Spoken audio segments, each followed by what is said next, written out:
Art dengar Ridwan Kamil teriak ke Atalia Praratya, jadi pemicu pisah ranjang sejak Juni. Penyebab awal perselisihan antara Ridwan Kamil dan Atalia Praratya hingga berujung pisah ranjang dan perceraian akhirnya terungkap.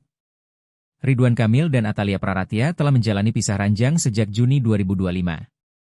Sejak saat itu, keduanya tidak lagi hidup bersama sebagaimana pasangan suami istri. Situasi tersebut diduga bermula dari berbagai persoalan yang menimpa Ridwan Kamil usai gagal dalam kontestasi Gubernur DKI Jakarta. Beragam masalah itu disebut memicu keretakan dalam rumah tangga mereka. Pada akhirnya, Atalia Praratya mengambil langkah hukum dengan mengajukan gugatan cerai terhadap mantan Gubernur Jawa Barat tersebut. Dalam proses persidangan perceraian yang digelar di Pengadilan Agama Kota Bandung, asisten rumah tangga, Art, turut dihadirkan sebagai saksi. Atalia menghadirkan 2 orang saksi, yakni sang kakak kandung dan Art. Saksinya ada kakak saya, sama ada asisten rumah tangga saya, kata Bu Cinta dikutip dari tribun-medan.com. Hingga kini, gugatan cerai yang diajukan Bu Cinta telah dikabulkan oleh Majelis Hakim Pengadilan Agama Bandung.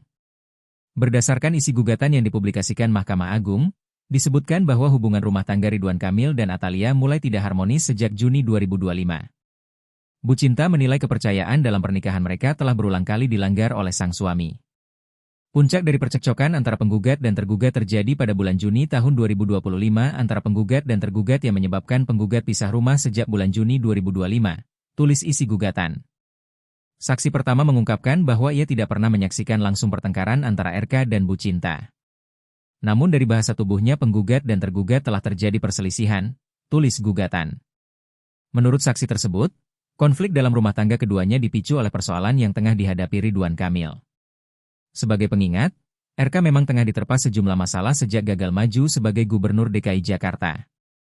Namanya terseret dalam pusaran dugaan korupsi Bank BJB yang ditangani KPK sejak Maret 2025.